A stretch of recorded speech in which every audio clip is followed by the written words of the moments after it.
इब्रानियों की पत्री उसका 11वां अध्याय उसके 8वें पद से लेकर 12वें पद तक हम ध्यान देंगे। पिछले पदों में हमने विश्वास के विषय में ही जाना कि विश्वास किसे कहते हैं, विश्वास कैसे की परिभाषा क्या है, विश्वास क्या होता है, और कल हमने कहते हैं विश्वास के उदाहरण देखे थे। और आज भी हम प्रभु के वचन में से विश्वास के उदाहरण के स्वरूप में 8वें पद में इब्राहिम के विश्वास को देखते हैं।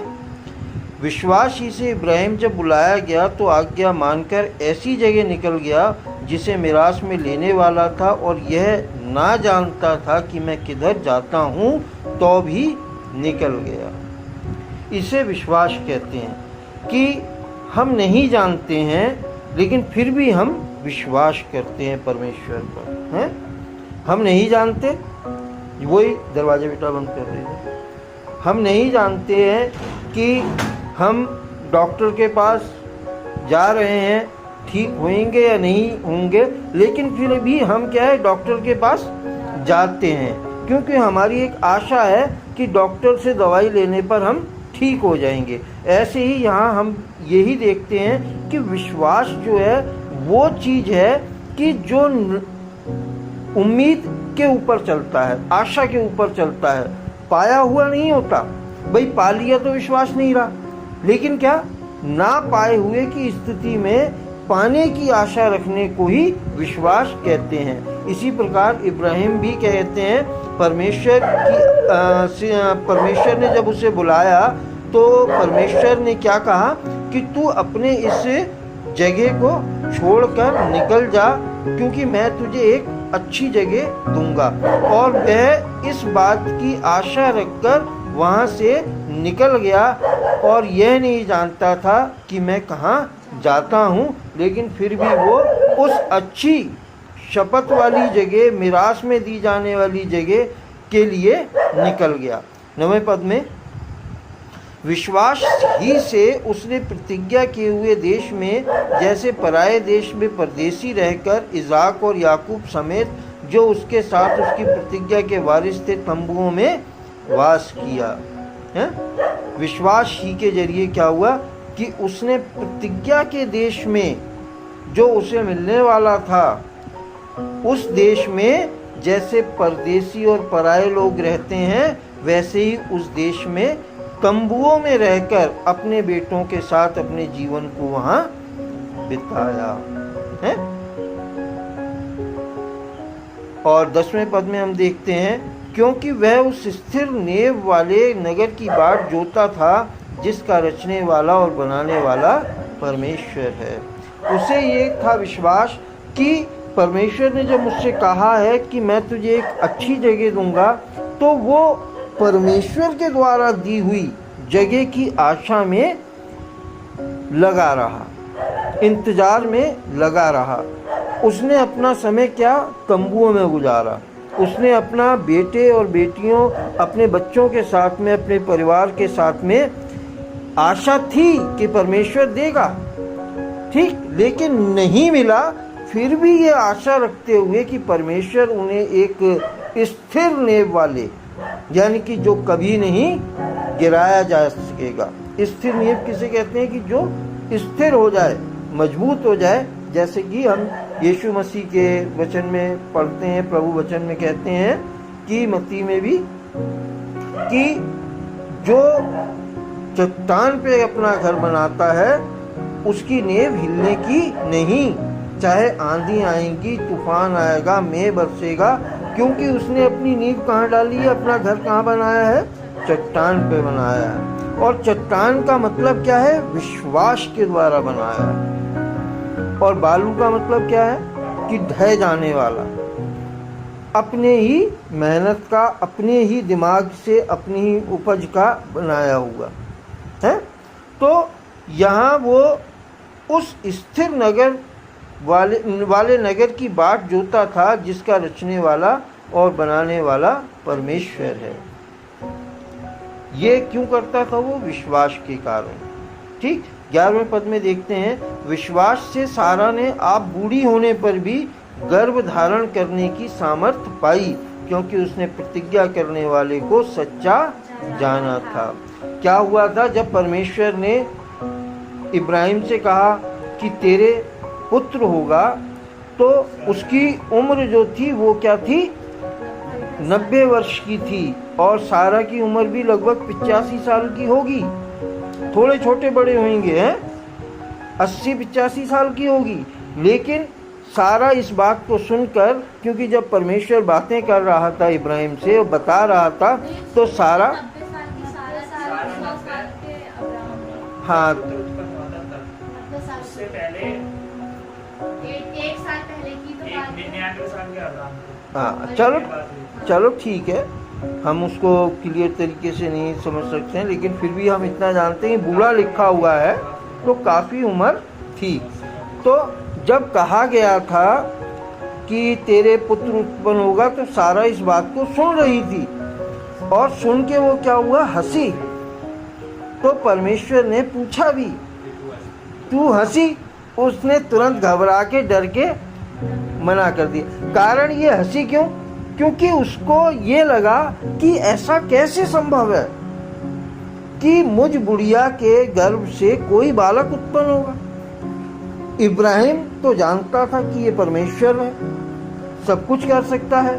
इब्राहिम नहीं हंसा, लेकिन सारा जो है हंसी, क्योंकि उसको अविश्वास हुआ है।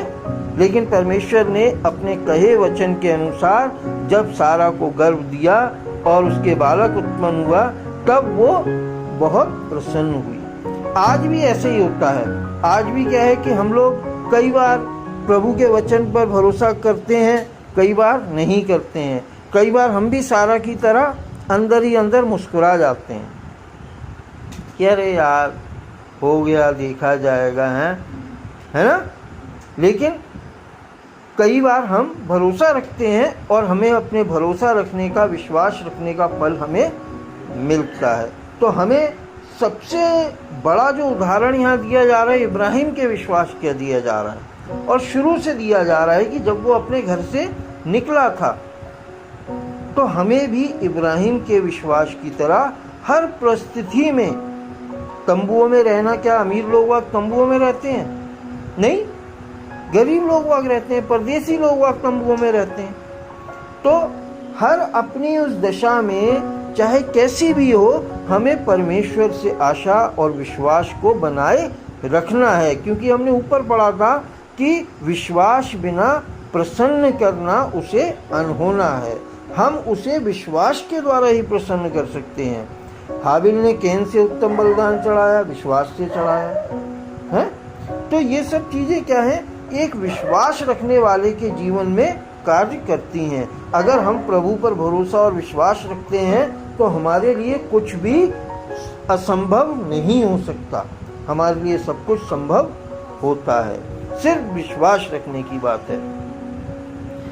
12वें पद में, इस कारण एक ही जन से जो मरा हुआ सा था, आकाश के तारों और समुद्र के तीर के बालू की नाई अनगिनत वंश उत्पन्न हुआ।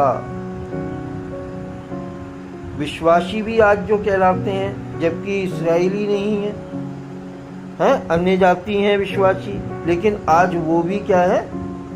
इब्राहिम के विश्वास करने की वजह से विश्वासी कहलाते हैं। उसके द्वारा जो आशीष इब्राहिम को मिली, वो हम लोगों को भी मिली है। हम लोग भी क्या है? अन्य जाति लोगों में से हैं। हम लोग कोई इस्राएली नहीं है, आदम के उसमें से नहीं है। लेकिन मान लो एक बात तो मान लो, वैसे अगर हम जोड़ा गाड़ी करेंगे और घटाएंगे बढ़ाएंगे तो वहीं से आ जाएंगे निकल के, ठीक। लेकिन फिर भी क्यों? क्योंकि कई जगह देखो, हमें एक दृष्टांत मिलता है, यीशु मसीह ने एक दृष्टांत दिया कि क्या है कि एक खेत में किसान ने बीज बोया, और उसमें क्या है? गेहूं अच्छा दाना बोया, लेकिन उसके साथ जंगली दाने निकल आए, ठीक। लेकिन परमेश्वर ने क्या कहा कि इन्हें बढ़ने दो, और कटनी के समय गेहूं के दानों को अलग बांध लेना, पूले बना लेना, और जंगली के अलग कर लेना, है ना। लेकिन हम फिर भी विश्वास के द्वारा हम क्या हुआ? हम धर्मी ठहरे। परमेश्वर ने हमें विश्वास के द्वारा धर्मी ठहराया और हम इब्राहिम के वंश के कहलाते हैं, क्योंकि अगर हम उस पर विश्वास करते हैं, और अगर हम विश्वास नहीं करते हैं तो क्या है, उन जंगली दानों की तरह हमारे को भी आग में डाला जाना है। तो आज क्या भला है कि हम विश्वास प्रभु पर, परमेश्वर पर अपने विश्वास करें, भरोसा करें और अपना जीवन उसके विश्वास में चलाएं कि वो हमारे लिए अच्छा ही करेगा। अन्यथा क्या होगा कि जंगली दानों की तरीके से गट्ठर बांध के हमारे को भी आग में डाल दिया जाएगा। हैं? कोई शंका? गलातियों में भी लिखा है ना कि गलातियों पहला अध्याय 13-14 में कि मसीह ने जो मतलब काट कर लटकाया गया, श्रापित बन करके हमें हर एक व्यवस्था के बंधनों से छुड़ाया है मोल लेकर के, और हमें मसीह यीशु में जो है वो अब्राहम की आशीषें मिलती हैं हमें। तो ये कब मिलती हैं? जब हम विश्वास रखते हैं। समझ में आ रहा है? जब हम विश्वास प्रभु परमेश्वर पे करते हैं कि वो हमारे लिए सब कुछ करेगा, तो हमें क्या है कि एक धर्मी होने की, एक पापों से छुटकारा मिलने की, एक बीमारियों से छुटकारा मिलने की हमें एक मिरास मिल जाती है। क्या? कि हम ठीक हो जाएंगे, हम चंगे हो जाएंगे, हम आज कंगाल हैं, कल परमेश्वर हमें धनी भी कर देगा। है? हमें एक उम्मीद, एक आशा परमेश्वर से लगाए रखना चाहिए, क्योंकि अगर हम विश्वास रखेंगे तभी परमेश्वर को प्रसन्न कर सकेंगे, और जब परमेश्वर प्रसन्न होगा तो हमारे दुख दर्द, हमारी सारी तकलीफ जो है वो दूर हो जाएगी और हम इब्राहिम की तरह विश्वासी ठहरेंगे। प्रभु परमेश्वर अपने वचन के पढ़े और सुने जाने पर बहुतायत से आशीष दे। आमीन, आमीन, आमीन। प्रभु यीशु मसीह